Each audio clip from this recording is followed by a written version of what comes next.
शारीरिकच नव्हे तर राजकीय वजन कमी झालंय। येणारा काळ हा आपलाच असेल। फिट राहण्यासाठी जिमवर भर आहे असं माजी मंत्री धनंजय मुंडे यांनी म्हटलेलं आहे। जाहीर कार्यक्रमामध्ये फिटनेस दाखवेन असं सुद्धा त्यांनी म्हटलेलं आहे। धनंजय मुंडे यांनी वजनावर मिश्किल टिप्पणी केली आहे।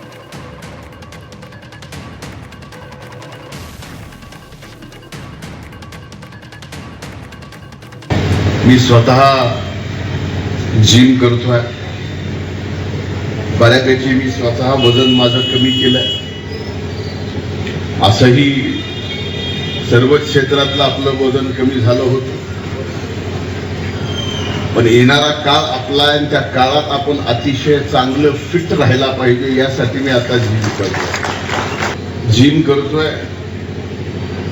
कामाच्या व्यापामुळे कधीतरी कमी जास्त होत आहे, पण वकील साहेब एक सभा आपल्याला अशी करायची आहे की ज्या सभेत मी भाषण करणार नाही, तर या वयात सुद्धा आपण शारीरिक किती सदृढ आहेत याच्यासाठी सभेला आलेल्या लोकांना आपलं शर्ट काढून दाखवायचं आहे की